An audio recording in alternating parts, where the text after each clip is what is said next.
Hi everyone, it's Nicky Christmas here from Practically Perfect PA. Welcome to our webinar on the road to strategic thinking and building your business acumen. It's so wonderful to have you with us today. I'm just looking at the chat and it looks like you are from all over the world. So I really appreciate that you are able to join us, even if it's really snowy, even if it's warm where you are. I really appreciate you spending the next hour with me.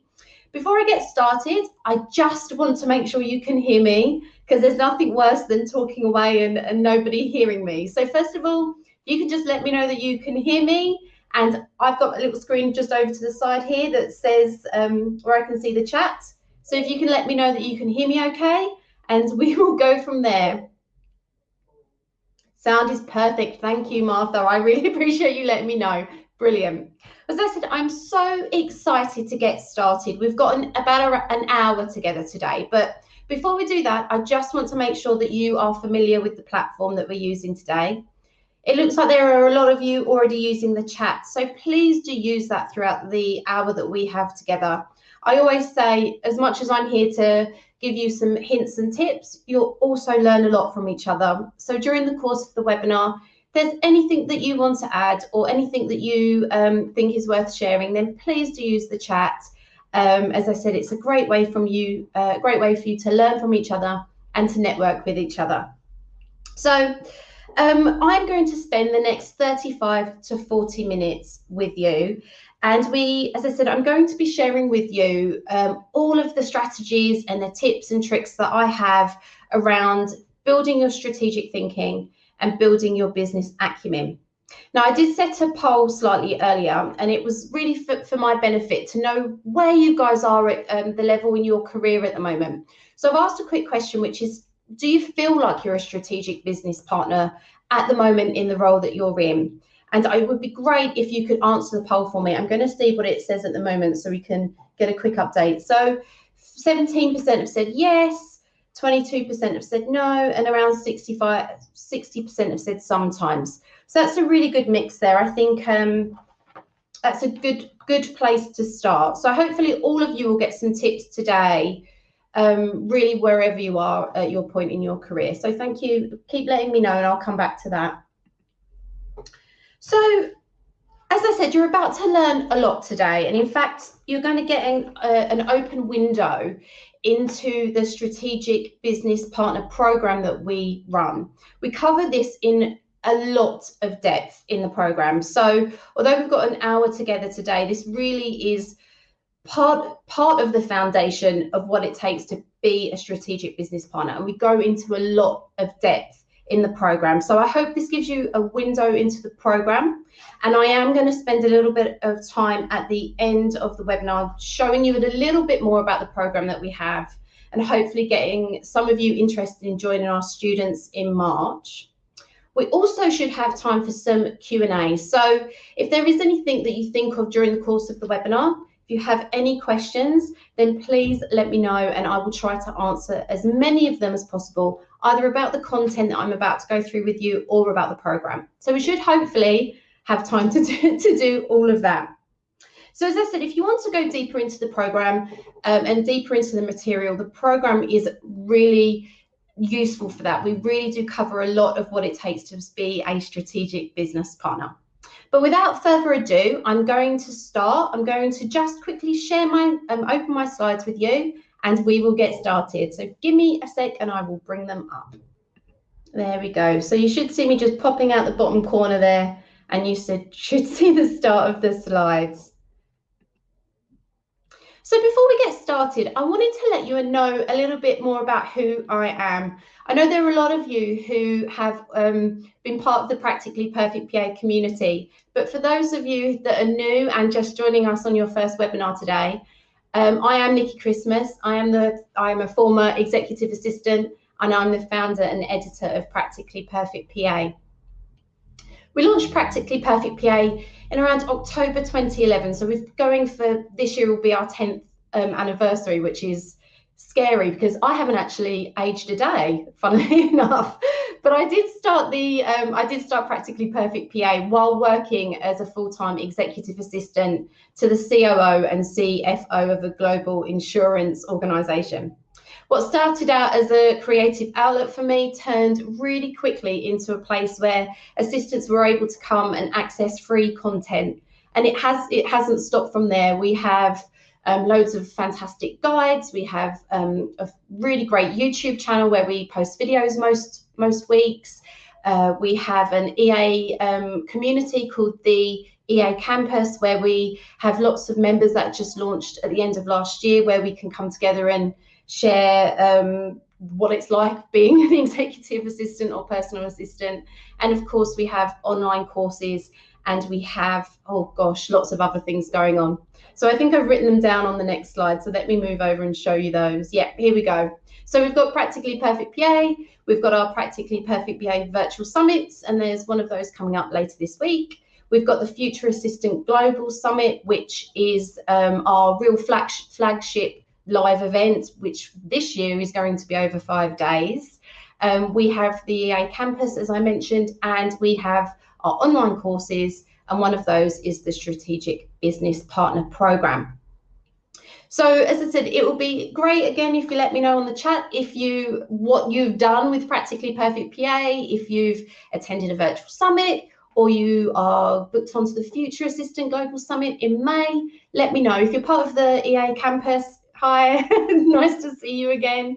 Let us know what you and how you get involved with Practically Perfect PA. Or if this is the first Practically Perfect PA event that you've ever attended, let us know and I'll catch up on that on the chat as well. So let's look at what I'm going to cover today. Over the course of the next sort of 35 to 40 minutes, we're going to look at 6 different areas. Why it's important for assistants to work strategically. What does a strategic business partner look like?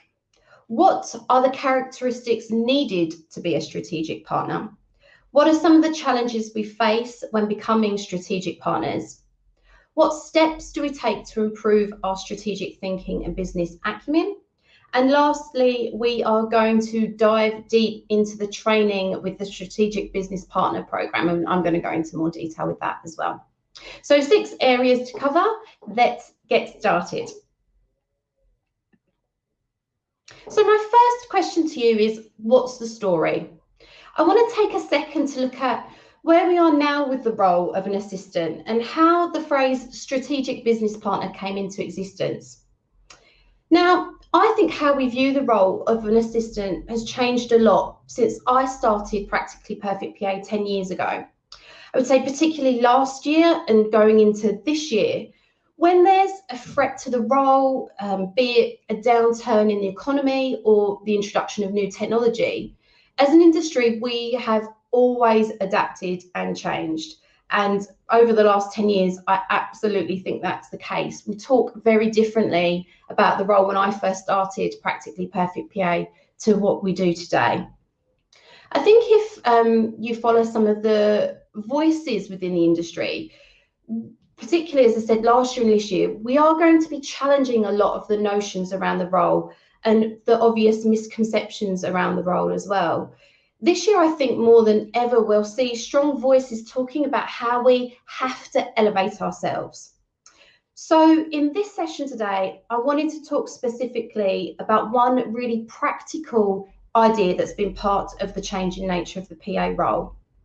And as I said, in the last 10 years since I started writing about the profession and being an assistant, the idea of being a strategic business partner has been something that's been incredibly prominent, I would say, for the last few years. There are a lot of training courses on the subject. There are a lot of articles, and it certainly is where I think the thought leaders in our industry are pushing the role. It's also, I would say, having spoken a lot to assistants over the years, the term and what that means, it really defines success in the assistant role, working in partnership with your executive, understanding your organization's strategy and business acumen. It's where success happens as an assistant. So I thought it was really worth looking at what it means and how do we get there. And the reason for that is, are we feeling it?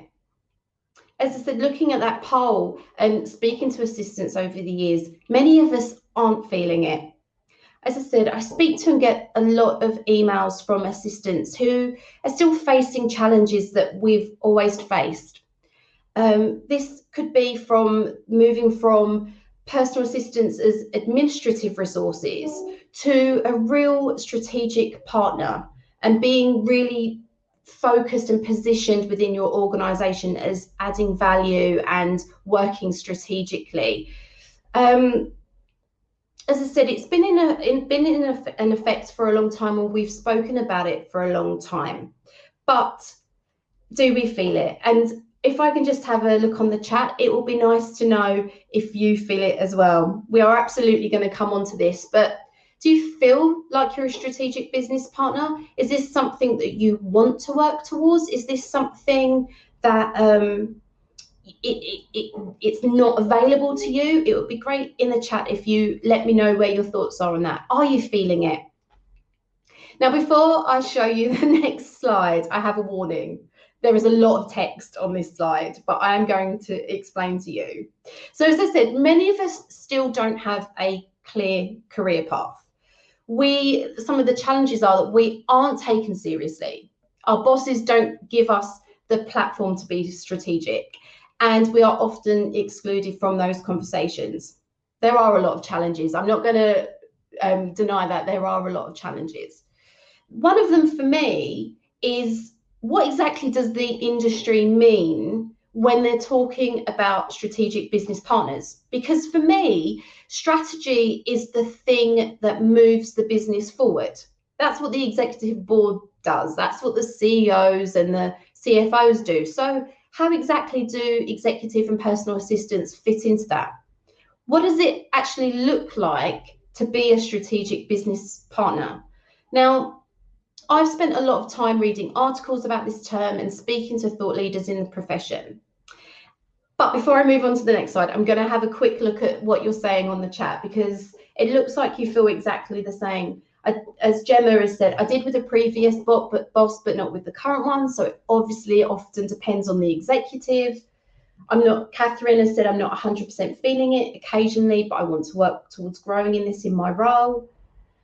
Lisa Marie's made a great comment, sometimes I just feel like the babysitter. Yeah, absolutely. I understand all of those. What is everyone else saying? Abby, not feeling it, but don't totally understand the term. Well, we'll cover that today, Abby. Amy, can have good days and some days when I work but can't make the job work. Absolutely. It often depends on the executive and what they want you to be doing in the role. So as I said, I've spent a lot of time reading articles about this term and speaking to thought leaders in the profession. I've dedicated a whole chunk of time to developing a program about this exact topic. So I've spent a lot of time looking at the skills and competencies that make up what's considered to be a strategic business partner.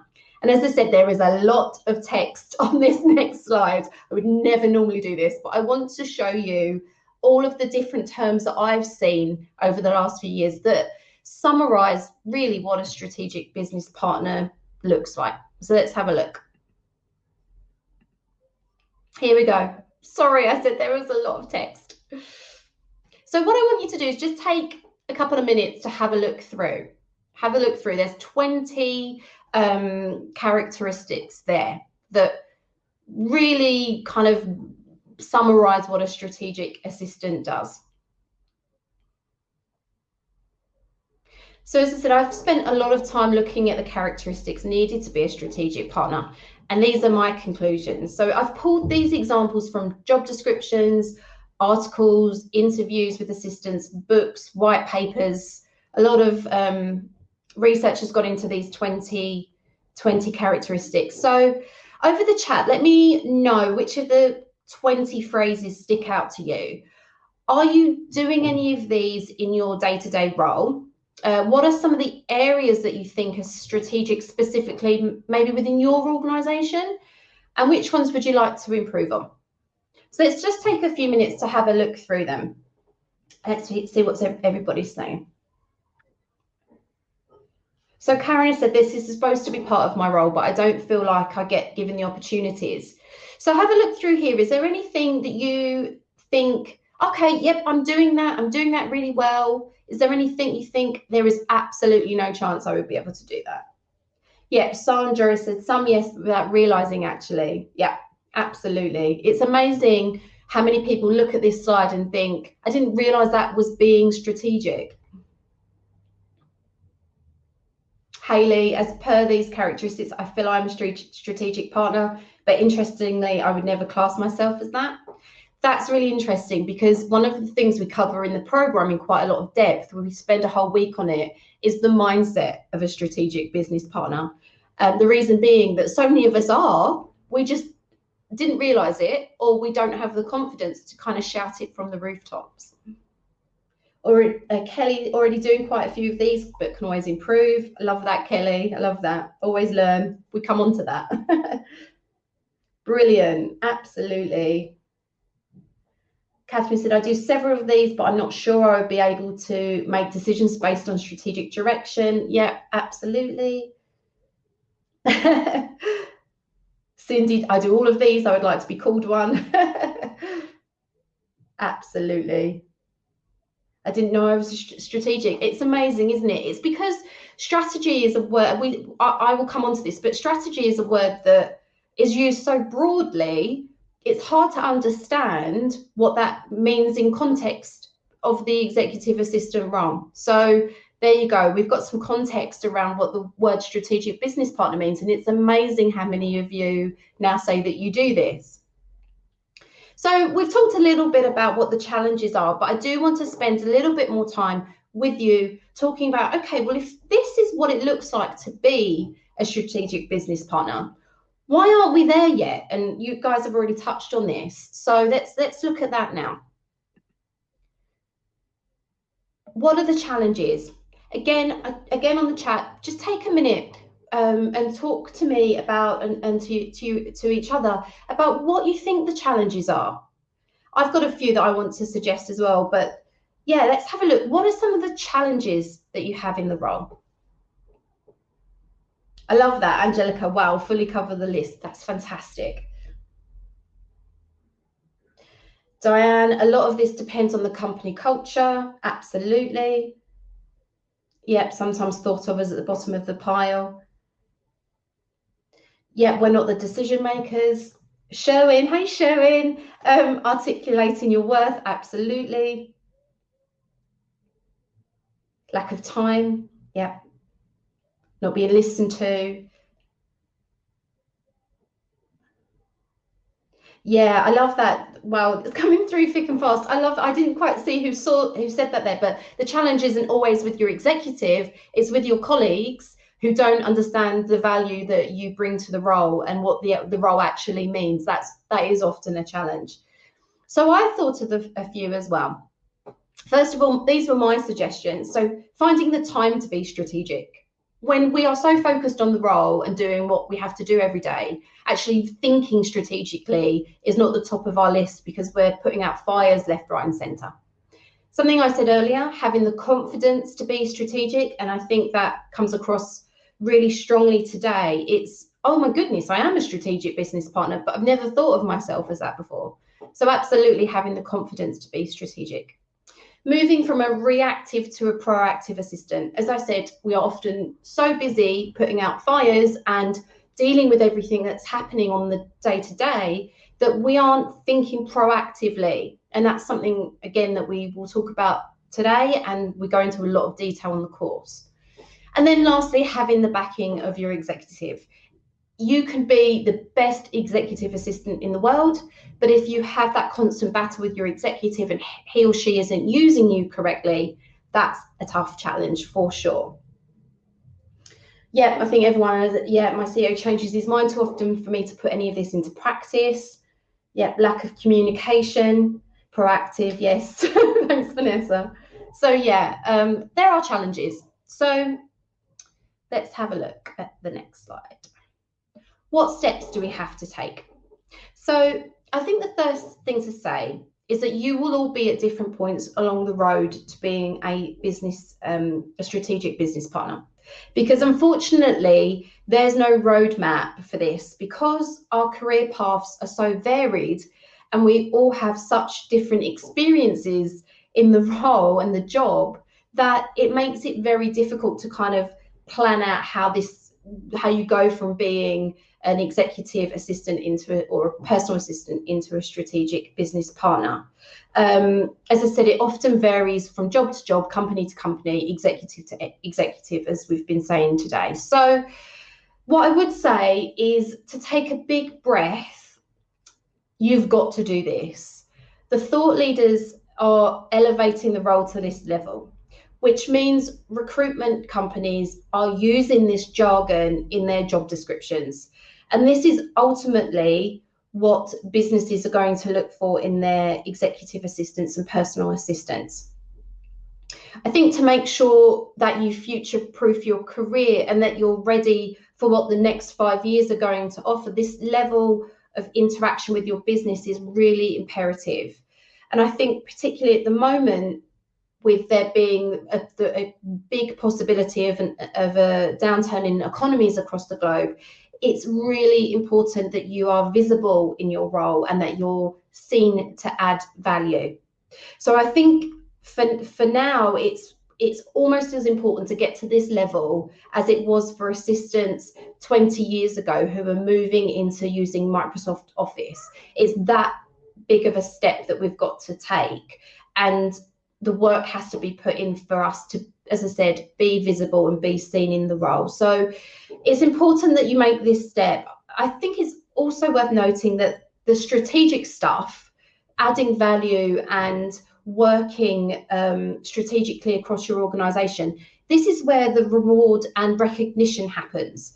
This is where you make yourself indispensable in the role and you get the benefits of that. And as I said, now more than ever, it's really important, as so many of us are working from home, to be visible. Okay, so now I'm going to start sharing some of the work that I did as an executive assistant and I coach in the Strategic Business Partner Program to push myself into more challenging work. And also, I would say I've run a business for the last 10 years, so actually having to understand strategy was quite important. So this is as much my understanding of that as it is to help you move into a strategic business partner role as well. But before I do all of that, it's always for me really important to share this quote. It's one of my favorite quotes and I often share it with assistants because I think it's something that we all need sometimes to remember, and it's that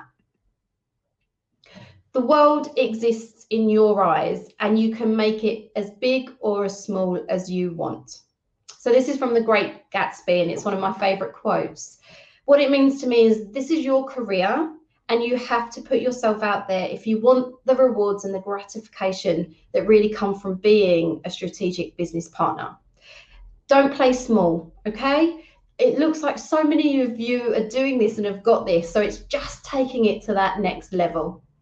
And I'm going to share my tips on how you can do that. Okay. Hope some of you like that quote. I love that quote.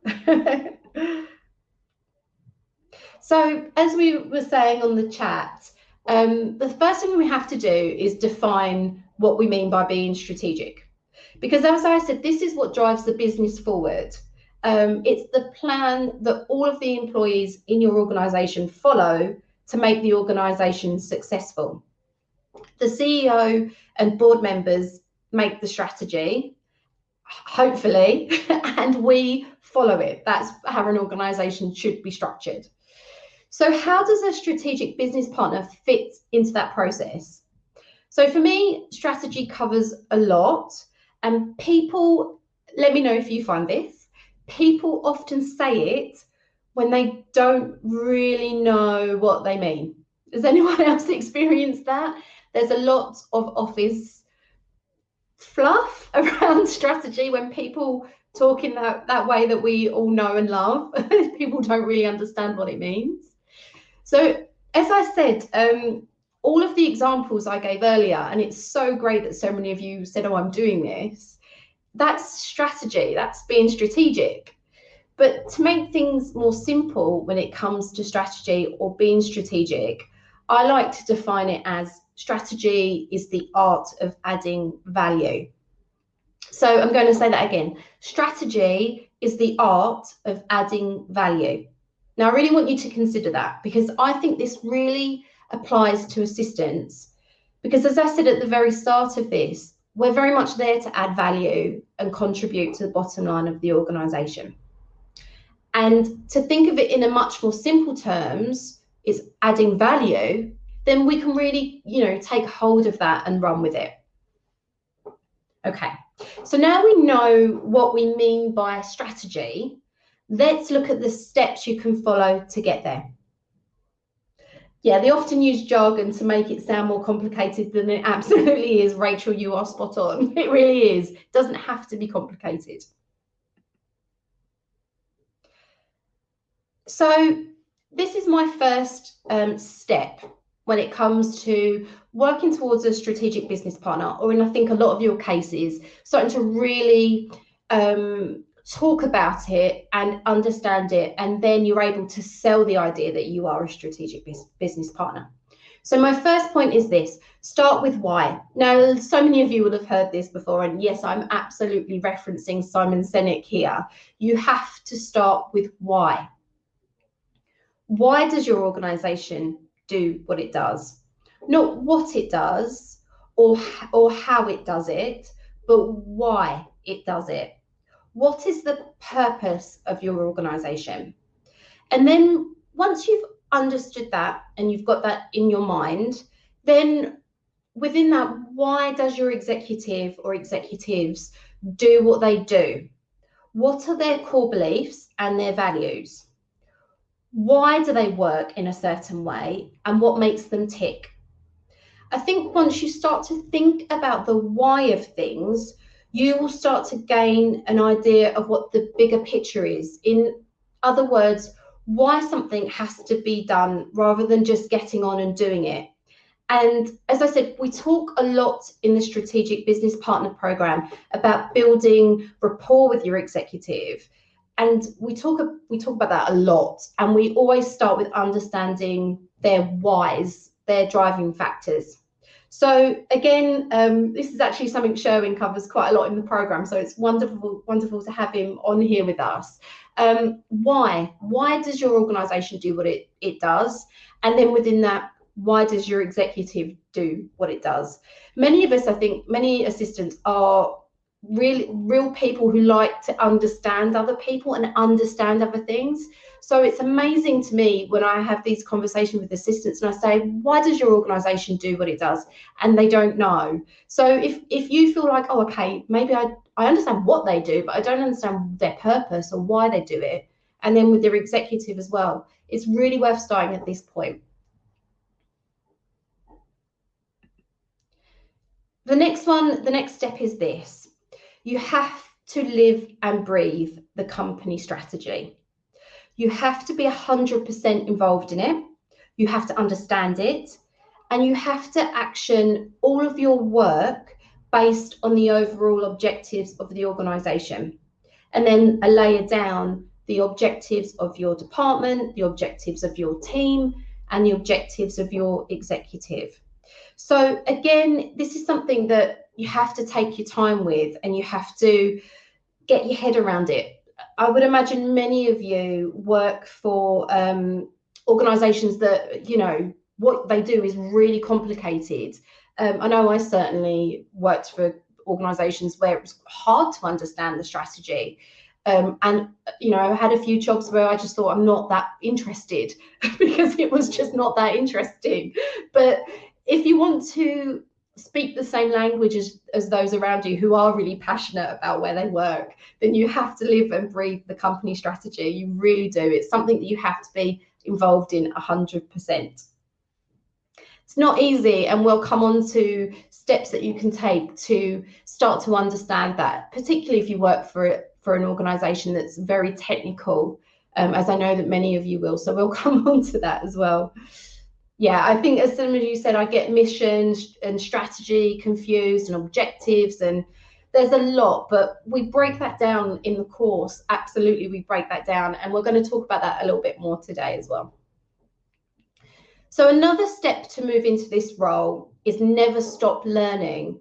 Attending training in areas that you can improve, whether that be business, strategy, finance, marketing, whatever it is always worth learning. So where can you add value?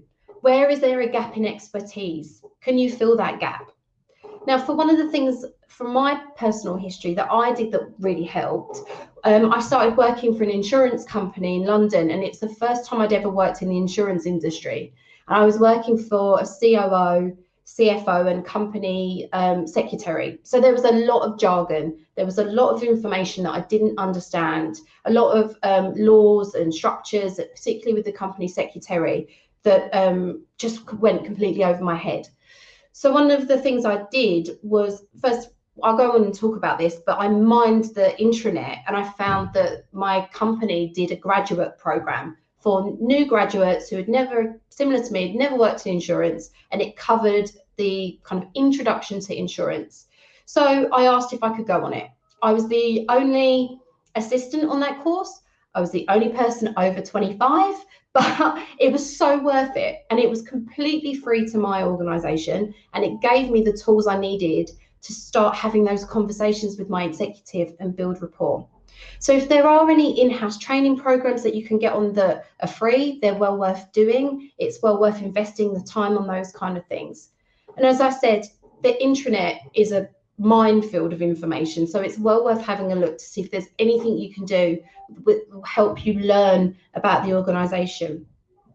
I don't think it just stops there with learning. I would also shadow other executive assistants who work in different departments so that you can understand what they do. If there's any colleagues that would be open to that, any members of the board, for example, they all are just full of information that you can use to build your own awareness and your own business acumen. Even if it's just for a few hours, even if it's jumping on a Zoom call, something like that, just to start to build up your knowledge. It really helps you move into that strategic business partner position. As I said earlier, and I'll just reiterate my point here, if you were to say to assistants 20 years ago about learning a whole new system around Microsoft Office, the assistants that said, I'm not going to learn that, well, they're not here anymore, are they? They've been replaced with assistants who are really tech savvy, because we all have to be. So my point is, you have to keep learning. You have to keep updating your skills. You have to keep moving forward in this position. So one of those tips is never stop learning. Always be curious, because particularly at the moment, as I said, this is where we're going with the role. So it's important that you start to build up your business acumen and your awareness of strategy. I think it's also worth saying that if you speak to your executive about this and they're not interested in you carrying on learning and building yourself up to this position, there will come a point when you will find an executive who does appreciate what you do and does understand the value that you bring. And that executive that said that learning isn't important for an assistant role, well, they're probably going to not be great in their job, because they'll be working with other executives who have amazing assistants. So it's also worth remembering that if you have an executive who doesn't appreciate your learning, then they're probably not going to have you for very much longer, and then God knows where they'll be. So it's always keep learning and stay curious. And then my last point on this section is this. I know this one isn't easy at the moment, and I know a lot of us have online event fatigue. As I said, I do appreciate you spending the time with me today, by the way. But with that being said, networking is basically the foundation of good overall business acumen and understanding the direction of the business. Networking for assistants is essential for so many reasons, but in terms of business acumen, it will really greatly improve your knowledge, and here's why. When you network, you find out about stuff. It really is that simple. And actually, that is an amazing and very cheap way of building your business acumen and your strategic knowledge. So go to networking events, go to team drinks. Obviously, at the moment, that's very difficult, but if you have any online networking or anything like that, go to it. Go to your organisation's networking events. And when you're there, try to talk to people and talk to your colleagues. As I said, one of the cheapest ways to find out about the organisation and what's happening is to talk to people and ask what they're doing. As an assistant, I'm sure you found this, so again on the chat, let me know. You are automatically given a level of trust that other people within the organisation are not. Everyone wants to be friends with the executive assistant, so it's really in your best interest to take advantage of that. Always ask what's happening with you, what's going on. As I said, people want to get to know assistants, and it's a really great way of you building your knowledge and your understanding of the organisation. It's the best way to really understand what's going on within your organisation. So to my last point and to this one, it's always worth being curious. So yeah, as people are saying, in my organisation, quite often open to coffee chats. That's brilliant. Yeah, people hardly ever say no. Yeah. So I just want to move on to, as I said, I know it's not easy understanding the strategy of your business. It's quite a broad church of terms. So I want to give you some tips on how you can actually start to build your strategic knowledge and your business acumen. And these are all very cheaply done. So I hope that you find these points useful. And my first one is read everything. Now, this might seem obvious to some of you, but I've met assistants, and I have to hold my hand up, I was one, who didn't read everything. It's so important to read everything. And by that, I mean everything. Read your executives' emails, both their inbox and their sent items. Read their reports, read their memos, their files, their past emails, everything. You're not snooping. That's part of the job. It's to build up your executives, build up your awareness of what your executive does on a day-to-day basis, understand the decisions that they're making, who they're talking to, who's talking to them, who wants their time. You're not snooping. So make sure that you read all of their emails, everything.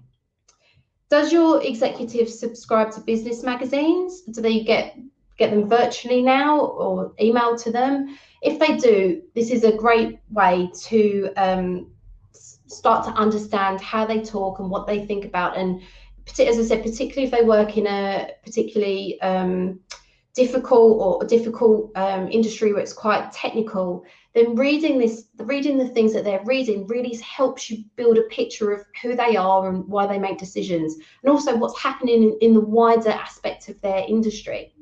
So make sure that you read the magazines that they read. It doesn't just help, as I said, with business knowledge, it also gives you something to talk to your executive about.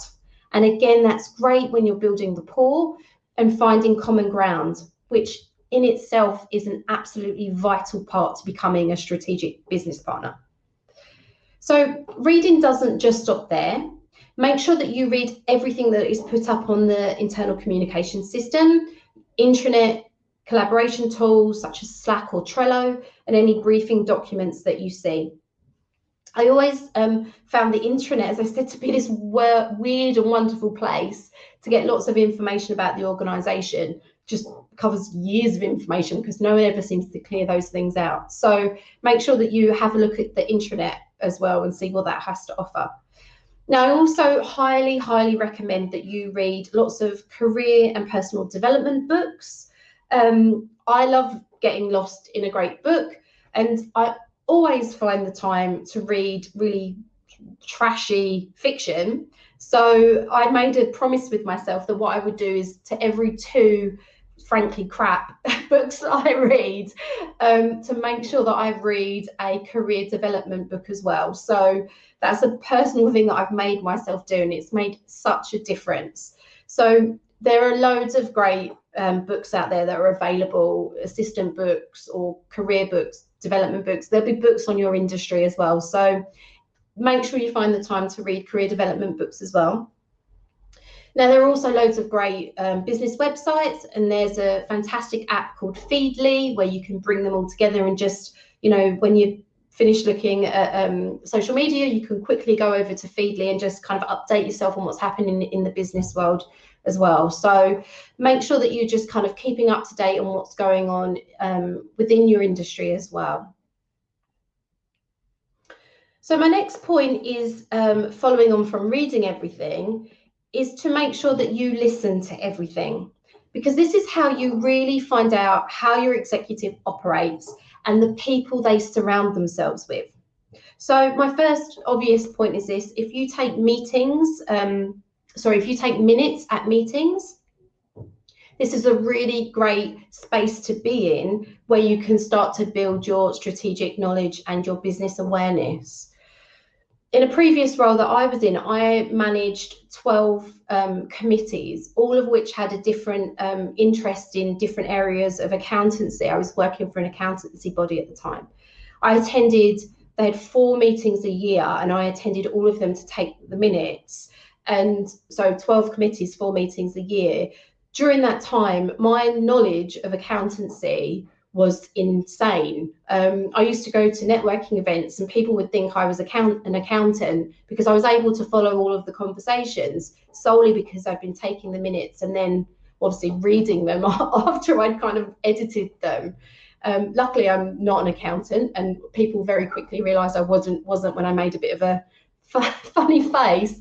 But my knowledge levels were so increased just because I took the time to really listen to what was happening during the meeting while I was taking the minutes. So again, I hate taking minutes, and I'm sure you all do as well. But when you're thinking about building your strategic knowledge, it's well worth making sure that you're paying attention to what's being said. What I would also say, it's worth paying attention to the decisions that are being made and who's making the decisions, because that's such a large part of understanding the strategy of business, because people make up business. So it's also about understanding who the players are and the interconnecting relationships, and being in those meetings makes a huge difference. So although obviously concentrating on taking the minutes, it's so worthwhile just taking that time to understand the dynamics of those in the room. So I just wanted to bring a point up here. I know many of you are struggling to stay in the loop at the moment while working remotely. And actually, I have a video up on the Practically Perfect PA YouTube channel that covers this topic. I would say, though, you've got to get on the calls at the moment. You've got to be visible. So when you are on the calls, be visible, put your camera on, make sure that you're listening to what's going on. And this brings me very nicely onto my next point. Attend meetings. Okay, you've got to attend meetings with your executive. And I'm just going to stop and pause for a second, because this is so important for assistants. So I want to know who goes to their who attends their executives' meetings. Let me know on the chat. Are you somebody that pops on the calls that they're on? Has it never even crossed your mind to go into the meetings with your executive? Let me know in the chat. Yes, attend meetings. Thanks, Laurie. Some I do, yes. Brilliant. Definitely. It sounds like I'm talking to the converted. Excellent. Yeah. That would not be possible in my organisation. Never been invited or attended. Team meetings. Okay, so a mixture. So for me, this is so vital, and there is a whole number of reasons why this is vital for assistants. But I want to read you this quote, which is something that is one of my favourite quotes. I use it all the time when I'm training, and it's from, many of you will know Hallie Warner. She's now the Chief of Staff to Adam Hergenrother, who has a huge portfolio of businesses. But he says, your assistant works with you, not for you. My assistant reads all of my emails, attends the majority of my classes and trainings, listens on calls, and sits in on meetings. She is more effective when she knows what I know, knows how I think, how I solve problems, and what I have decided and promised, so she can follow up and deliver. Do not keep your assistant on the periphery, assigning tasks that have no context or meaning. They will be far more invested in your success when they are part of the entire process and eventually part of the decision making or even making decisions on your behalf. When you bring your assistant into your inner circle, everyone wins. Now, as I said, it is so important that you attend meetings. And this really sums it up. When you don't attend meetings with your executive, and I'm not saying you have to go on all of them, but you lose the context, especially if you work with executives who spend most of their time in meetings. They come out and you don't know what decisions have been made, why they've been made, what your executive's progress is, any of that. So I think it's really important, and this is, again, something in the program that we really delve deeply into, because you can't wait to be asked. That's one of the big problems that assistants have. They're not invited. Well, you can't wait to be asked.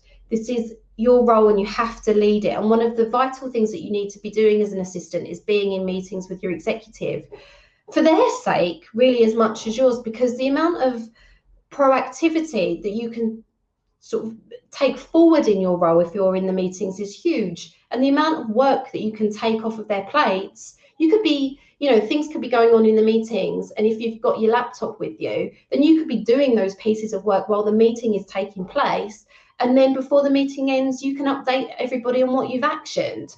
So it's just that example alone, you could save your boss so much time being in the meetings with them.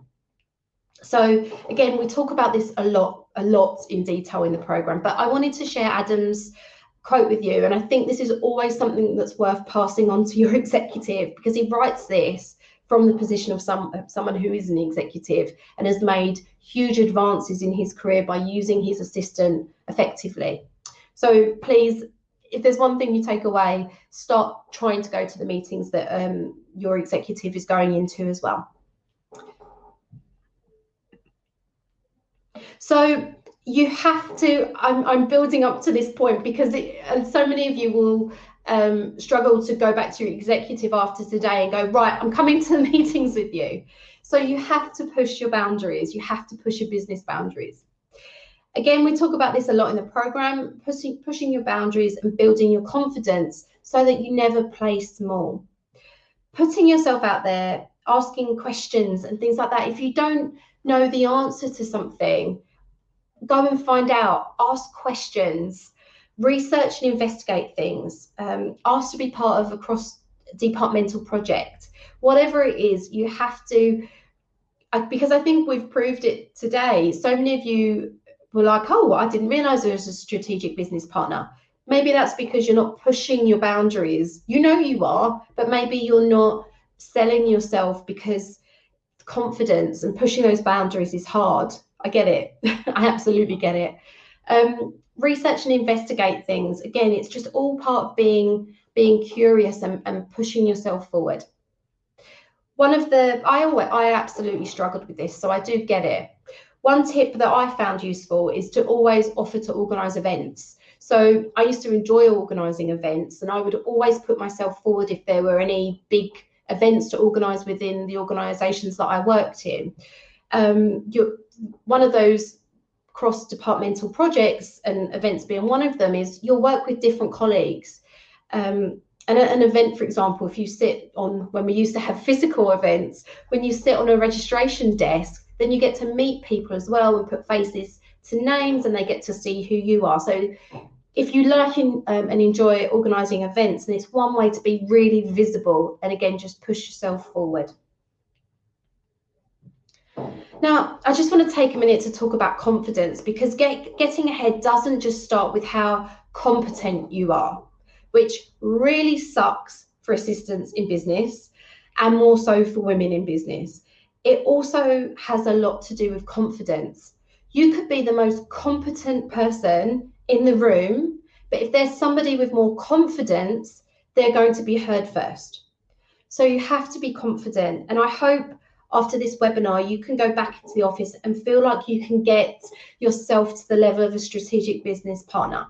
As I said, we cover this in so much detail in the program, and we really dive into this topic because pushing your boundaries and having confidence in yourself and the value that you can add is 90% of the challenges that we face. So we cover that in a lot of detail. Now, something else that I wanted to come on to was, and this is my last point for you all before we have a Q&A, finding the time to be strategic. I would imagine that your executives, or the majority of them, find the time to be strategic. They have periods in their diary which they dedicate to focusing and thinking and moving the strategy forward. And like your executives, you have to find the time to think strategically. For assistants, and put your hands up if you're like this, because I certainly was, it's pretty standard that we dive into work, get things done, and just shift through tons of work. We're just like head down. We're the go-to person. One of the things I took great pleasure in was being told that I could get through and shift through a ton of work. I used to love it when people said that to me, but I wasn't being proactive, I was being reactive. So when you need to think strategically, you need to slow down. You need to find the time and think through your options. Yes, yes. Yes, I was exactly the same. Some of the great executive assistants that I've met take time out of the office. I know that you're all working from home, but literally go and sit on your sofa or move away from your laptop or find somewhere else to go that's not the home office.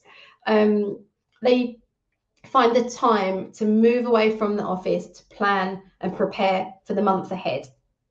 I also had a fantastic tip from an EA called Emma Kiernan-Staines, who was, I think she still is, the EA at the Rugby Association.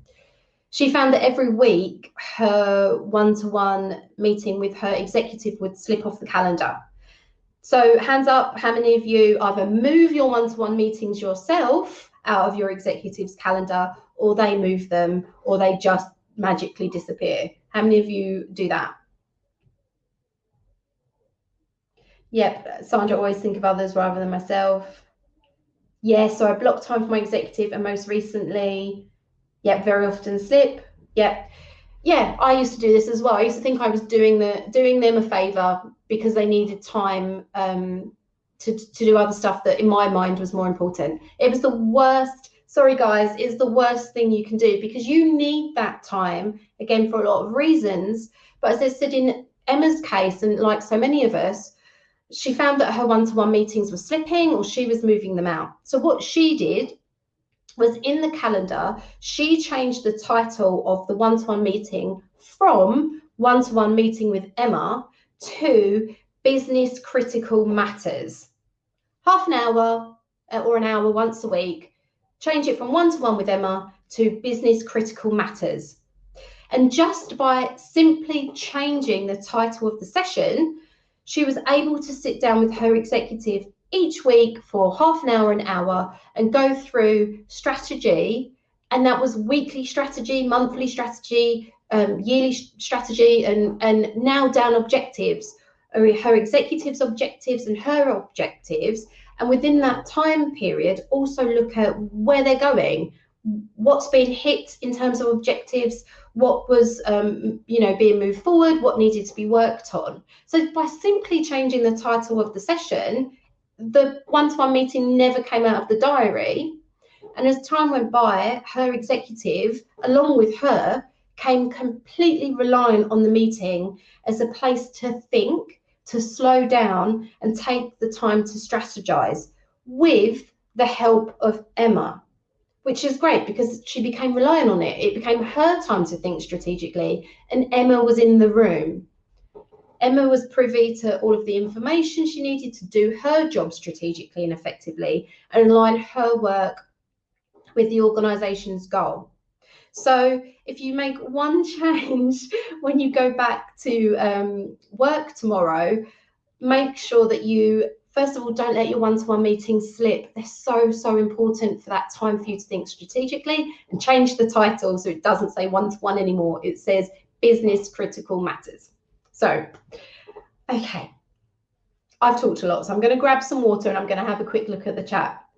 Yeah, I love that as well. As soon as I heard it, I thought I'm going to write that down because it's just brilliant. One-to-one meetings, so, so important for strategic business partners.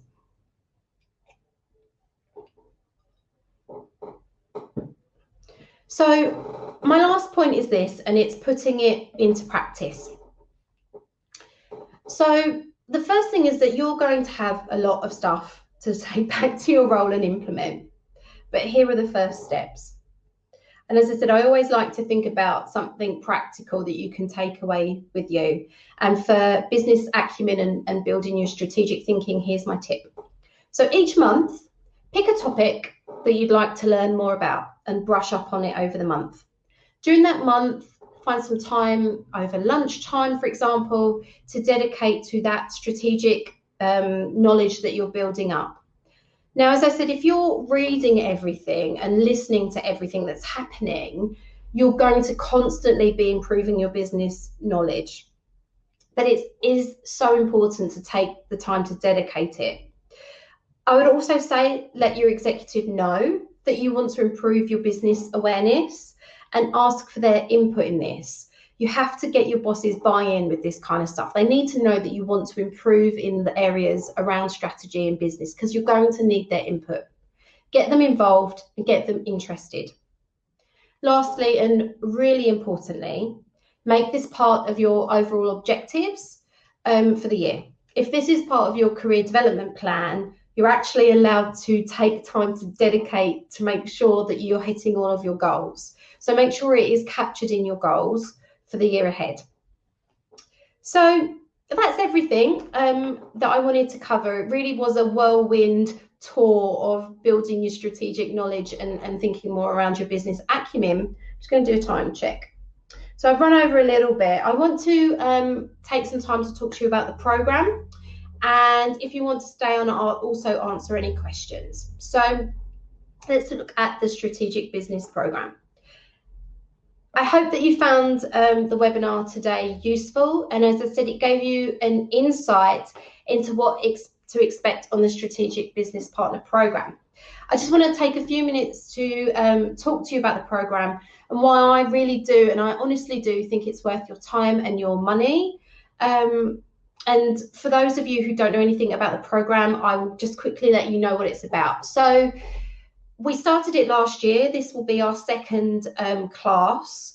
It's a 12-week online training program that we show you step by step how to build a strategic business partnership with your executive, how to craft your role, how to future-proof your career and not get left behind, as I said, as the assistant role continues to evolve.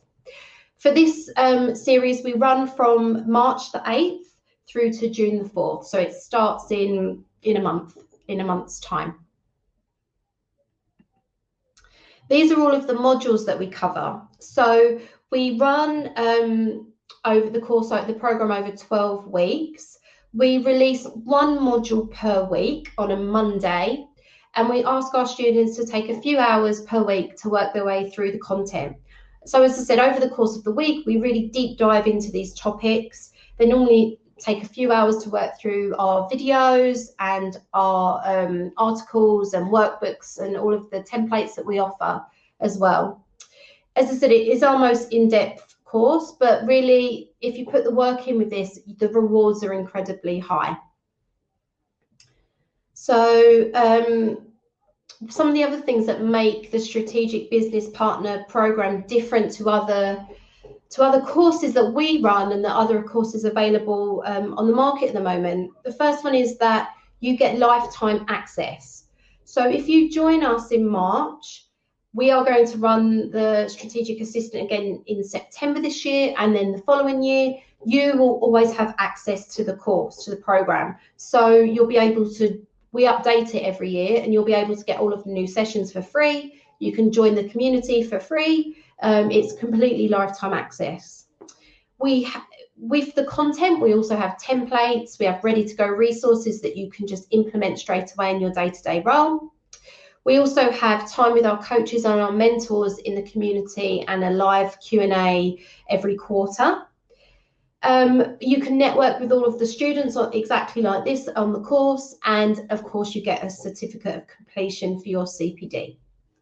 So my last point is this. These are the prices for the course. We do have payment plans in place as well, so you can split the fee into 2 payments.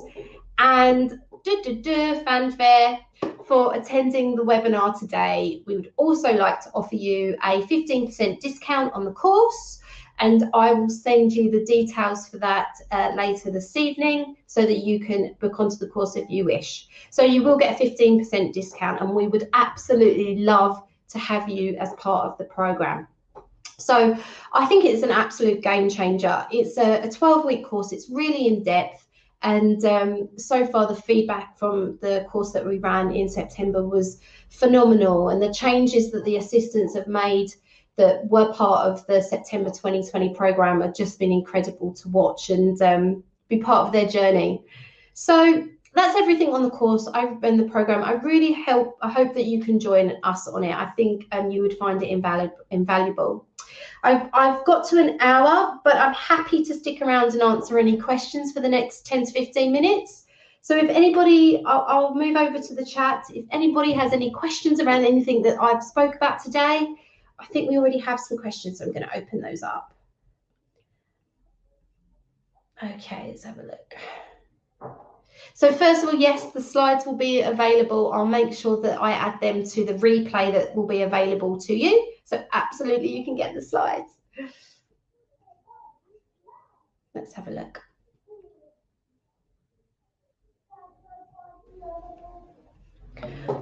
So someone's asked, I'm doing most of the list of 20 with my support and trust of my founder. My question is, how can I ensure the executives in our business also see me as a strategic partner? Yeah, Sherwin's already answered. I would have your executive put it out there. Often when things come from the top, people seem to listen more. Your action is to make them understand your worth and what you bring to the team. I would also add the point, like I said, arrange to meet with them. Explain to them that you're adding value and where you're adding it and what you're working on. Have a conversation with those people that don't get the value that you're bringing to the role. I think that's really important that you communicate that to them. Sit down and have a conversation with them and make sure that they're aware of the things that you do on a day-to-day basis. A lot of the time, so many people are busy in their own work that they don't really understand what anybody else does. So do make the time to sit down with those people, 10, 15-minute Zoom call, and just go through what you do, and you can really impress them on those calls as well. How can we be more visible? I do a mix of the 20 characteristics, but this is still invisible in my division and as a whole in my organisation. Shall we shout it out loud as you were hinting? Yes. Yes, absolutely. Again, Sherwin's hit the nail on the head there. Show up as much as you can. Something I say to assistants, particularly in meetings, you have every right to be in that meeting. You are adding value. You add value to the bottom line of your organisation. You have every right to be in that meeting, and you have every right to be heard and share an opinion. Because what you often find, or actually to add to that, is to ask questions. Because what you find is that, say, asking a question, for example, there'll be loads of people in the meeting. You think that they all get what's going on and what's happening, but 9 times out of 10, a lot of people don't. They're just fronting it. So if you ask a question that you think might be a bit silly, 9 times out of 10, everybody else has gone, oh yeah, I'm really glad that I knew somebody else asked that. And that's one way of being visible, is to ask questions and making sure that you understand. Is participating. So even if it's a meeting where, short of time and you're worried about taking up too much time, you could say something like, I have a question. This is my question. I know we're short of time. Can I get some of you together afterwards just for my understanding? And again, you can start those conversations where people start to think, oh, she or he is really interested in what the organisation does. They're interested in the strategy of the business, which for a lot of people, they don't think assistants necessarily would be. So it's asking questions and it's being visible and it's being curious in that sense.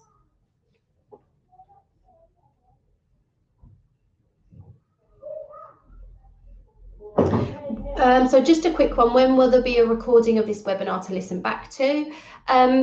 It should be available for tomorrow. I'll send you all an email tonight with the details of where you can find the replay. But yes, it absolutely will be available, hopefully tonight, if not tomorrow. Okay, so I think one more question we've got, people are asking around certificates. Yes, absolutely. I can put a certificate together for this webinar, which you can add to your CPD as well. That'd be brilliant. Yep, I'll do that. The app that I was talking about was Feedly, the business kind of app that comes together. Joe, thanks for answering that.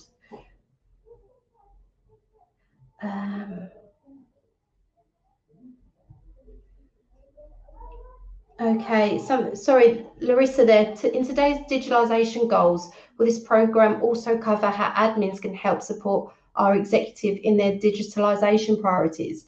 That's really interesting. I'd like to know a little bit more around digitalisation goals. Is that in terms of shifting and pivoting over the last year because of the pandemic? If you let me know, then I can answer that question there. We certainly go into a lot of detail around how you support your executives' goals and objectives and how you align your business, how you align your work with that of the business, because that's, again, is such a priority. It's not just understanding the strategy, it's kind of, well, how do I make decisions based on strategy, and how do I know if I'm working on the right thing?